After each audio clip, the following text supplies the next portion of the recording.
Okay, as promised, I will review the NIV and ang salita ng Diyos Diglot Bible. Ito po ay diglot. Ibig sabihin po ng diglot, parallel po siya. Meron siyang English and at the same time, may Tagalog.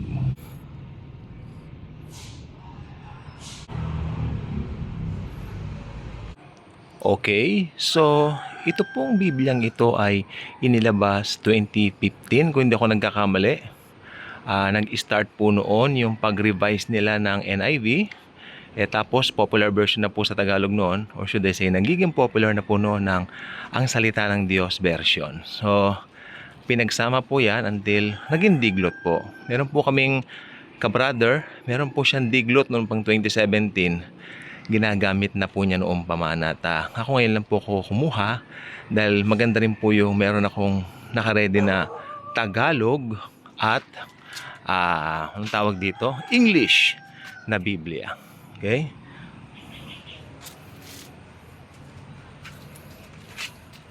Ayan po.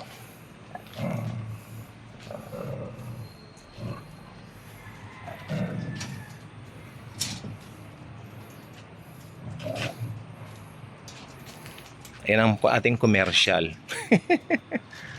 Ayan. Talented. Whitney. Talented si Whitney. Okay. So, ayan. Okay. Dito po kami sa likod bahay. Gawa nga ng dahil medyo tawag po dito. Maingay po banda rin sa harapan. So, ayan po. Ay, sorry po doon. Sorry po doon. Panagkukulitan po yung mga aso, ganyan lang po sila. Okay? So, wala naman pong nasaktan, naawat ko po agad. Ewan ko po, may pinag-aawayin po silang food. Okay, so umpisa na po natin ang pag-review ng diglot. So, ito na po. Ang napansin ko lang po dito, wala po itong presentation page, no? Pero maganda po siya. Hindi po siya ganun kalaki. So, ito po ay perfect na ilagay natin sa mga bags natin. Pwede po siya sa backpack. Pwede po. Maliit lang po siya. Hindi po siya malaki. Hindi malaki, hindi maliit. Pero, ay, ang ganda po niya. Ang ganda po ng size niya. Yung diglot po ng Magandang Balita, Biblia. Tapos, Good News Bible. Tapos, ang salita, tawag doon? Ang Biblia, tapos, di ba, yung King James Version, malalaki po yun. Pero ito po, talagang, wow, ang tawag dito, medyo maliit po siya. Mag-fit po siya sa mga bags natin. Yun, when you open it, ayan agad ang bubungad sa inyo. Wala po siyang presentation page. That's the only thing agad kong napansin because I want to write my name kanina and the date and some scriptures na ilalagay ko sana or verse. Wala po siyang presentation page. So ito lang po makikita nyo upon opening it. Ito yung pinakapaunang salita o yung forward. So ayan po siya. Makikita natin dito copyright 2010. So, ang salita ng Diyos, lumabas po siya 2010. Nare-remember ko po yan kasi ito po ang version po ng ang salita ng Diyos, ang pinamigay po namin mga Bibles dati. Okay? Yes. Pero ito po, lumabas po siya 2015. Itong ganitong uri ng diglot. Okay? 2015. Okay, so kaya noong 2017 ako nga po yung isang brother natin sa Lord, meron na po siyang diglot na ganito. Manipis po ang kanyang papel. Ayan Ay, sorry. Yung para siyang malutong ba? Alam niyo yun? Then, paliwanag tungkol sa salin na ito. Siyempre, papaliwanag yung ang salita ng Diyos. Actually, yung unang lumabas na ang salita ng Diyos, ito po ay 2010, tapos ni-revise sila noong 2015. Kasi yung nasa akin po ngayon, yung 2010 pa po yun. May kaibahan na po Chinek ko na. May kaibahan po talaga. May kaibahan po. So, makikita po talaga yung kaibahan, no? Preface to the NIV. Yan. Napakaganda.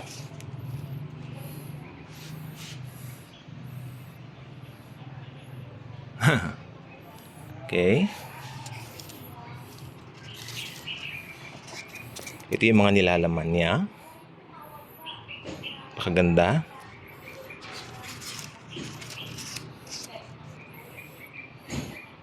Genesis.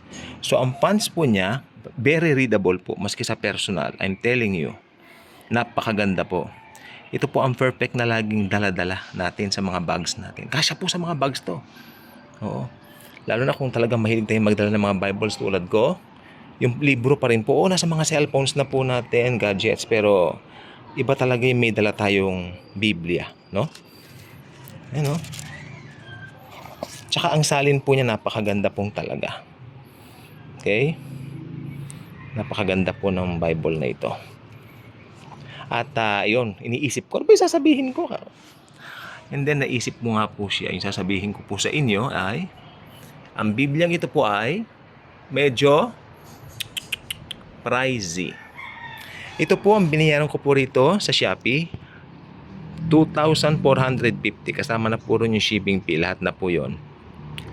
Doon po ito sa Quezon City, PCBS Quezon City, sa Diamond Building, kung hindi ako nagkakamali, Diamond Building yata. Yeah, something like that. So, go and check it out, no? Kung malapit kayo dito sa area ito. Okay? Kagandahan po ngayon, mas hindi na tayo pupunta sa mga physical store. Pero kung may time po kayo, iba pa rin yung pupunta tayo sa physical store. Ito yung Exodus, 2,450 po. Ngayon, kung nakaipon kayo, kung gusto niyo pag-ipunan, pamaskon niyo po sa sarili niyo. Alam niyo bang itong pinakamagandang regalo natin sa mga sarili natin? Pag may langgam pa. Ang tuwing dumarating ang ganito,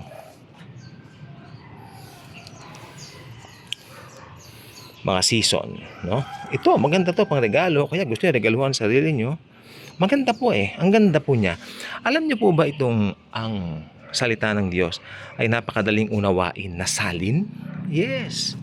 Tingnan natin agad yung tumalon na po tayo kasi I cannot open it. Imbis na ilagay po niya na psalm, nakalagay po salmo. Sa iba nakalagay awit, but here it was being putted as salmo. So, where is the umpisa? Yes, let's see. Basahin natin ang kahihinatnan ng masama at mabuting tao. Huwag kang mainis o mainggit man sa masasama. Dahil tulad ng damo, sila'y madaling matutuyo. At tulad ng sariwang halaman, sila'y malalanta. Anong sabi ni Lord? Magtiwala ka sa Panginoon at gumawa ng mabuti. Sa gayon ay mananahan ka ng ligtas sa lupaing ito. Ibig sabihin nun, magagawa ka ng mabuti dahil ligtas ka na. Hindi yung gumagawa ka ng mabuti dahil gusto mong maligtas. So, it's another. At tanda nyo, yung Old Testament po yung binasa natin. Psalm, hindi ka pwedeng basta-basta tawag dito, i-adapt mo yan sa sarili mo kasi salmo po yan. Meron tayong pang Old Testament and pang New Testament. Bilang mga New Covenant believers, we are believers of Christ. So under the New Covenant tayo. Ito, kawikaan, no? Tignan niyo yung papel niya. Talagang Bible paper siya na. Ganda.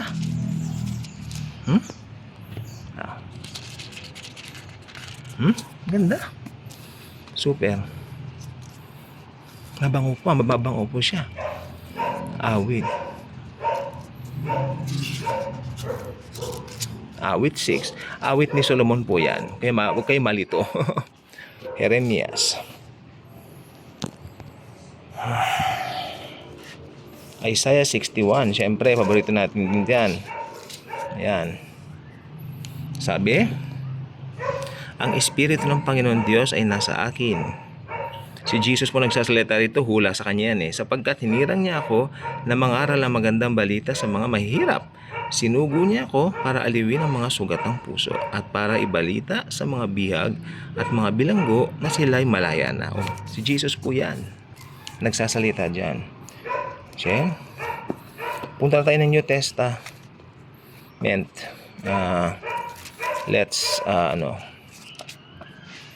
Malakyas na Ayun, 430 years po ang pagitan from Malachi to New Testament, Matthew.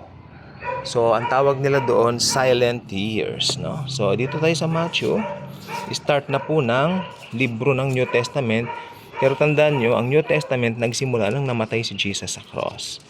Okay? So,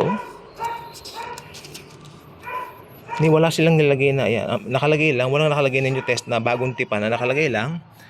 Tama nga naman, ang magandang balita tungkol kay Hesukristo ayon kay Mateo. I love it. Uy! Hindi ko na makalimutan. Yung mga salita ni Jesus naka-red. Malamang isa sa dahilan kung bakit ito may kamahalan, yung salita ni Jesus naka-red. Quality paper po siya kumpara dun sa ibang Bible. Hindi na ako magbabanggit, pero mas quality paper to. I love this paper. Kaya hindi kayo lugi sa 2,450 ninyo pag bumili kayo nito. I suggest kumuha po kayo. Napakaganda. Ako na po ang nagsasabi. Ayan. Siyempre, punta tayo sa John 3:16. Wala naman akong balak na gumawa ng mahaba, pero talagang ang galak na galak lang. Tuwan-tuwa ako sa Bible na to, kaya medyo napahaba talaga tayo ngayon. Ito mas mahaba to doon sa mga last vlogs natin, di ba? Tungkol sa mga Bibles na Diglot, tsaka doon sa Poimen, Biblia ng mga pastor. Okay? Tandaan nyo, yung English nito, NIV, New International Version, 2011. Pero, yung ang salita ng Diyos, 2015, no? Okay? Let's, of course, let's read the Tagalog. Ito na yung, sabi, ang magandang balita tungkol kay Hesukristo ayon kay Juan. Ang salitang nagkapagbibigay ng buhay na walang hanggan. Nang pasimula naroon na ang tinatawag na salita. Ang salita ay kasama ng Diyos at ang salita ay Diyos. Sa simula pa ay kasama na siya ng Diyos. Nilikha ang lahat ng bagay sa pamamagitan niya at walang anumang nalikha nang hindi sa pamamagitan niya. Ang salita ang pinagmumula ng buhay at ang buhay na ito'y ilaw dahil ito ang nagbibigay liwanag sa mga tao. Ang ilaw na ito'y nagliliwanag sa kadiliman at hindi ito nadaig ng kadiliman. Okay, saan tayo sa 14? Nagkatawang tao ang salita at namuhay na kasama natin. Nakita namin ang kadakilaan niya bilang kaisa-isang anak ng Ama. Puspos siya ng biyaya at pawang katotohanan ang mga sinasabi. Si Jesus po yun, naging tao siya para mamatay sa krus for us. Okay? Yan. So, Roma, yun na. Siyempre, puntahan natin yung Roma 8:1. Let's see. Ito yung mga importanteng dapat titignan natin sa mga Bibles natin. Dahil ito ay nagpapakita yung no more condemnation. Okay? The believer's security of no more condemnation. Sabi, let's see. Kaya ngayon, Roma 8:1, kaya ngayon, hindi nahahatulan, sabi, ng kaparusahan ang mga na kay Kristo Jesus. Yan. Amen. Tanggapin po natin yan dahil yan po ang katotohanan, wala nang paghatol sa atin. Dahil lahat ng paghatol, kinuha na ni Kristo Jesus, ni Lord Jesus sa kanyang katawan nung siya nakapako sa krus ng Kalbaryo. Okay? Epeso, alam natin yan. May mga mapa po siya. Tapos pagkatapos nung mismong pahayag, syempre yung Revelation, may mga mapa po to. Talaan ng mga salitang kailangang ipaliwanag. Ibig sabihin yung mga kailangan na parang diksyonaryo. Ang ganda po nito, sinasabi ko. Ang ganda po pati yung ano niya. Ito po ang nag-distribute ay Touch Life. Ayan, Touch Life. So, yan po siya sa ganyan niya. Pagkaganda-ganda talaga, grabe. Okay. Ayan. So, I hope na siyahan po kayo dito. At hindi lang po sapat na pinanood nyo itong video na ito. I hope mag-decide na rin po kayo na kumuha po nito. Highly recommended ko po ito na inyong bilhin. Dahil ngayon po, ayan, tingnan nyo, yung edge po niya ay makintab. Ang edge niya. Okay? Makintab ang kanyang edge. Kita niyo po yung edge? Okay. So, yan lang po sa ngayon ang atin pong video. Maraming pong salamat. Kung hindi pa kayo subscriber dito sa ating Daily Good Vibes, I invite you to do so. Pakiclick ang notification bell, share this video, share the wonderful love of the Savior, the Lord Jesus Christ Himself. Thank you. Jesus truly loves us all.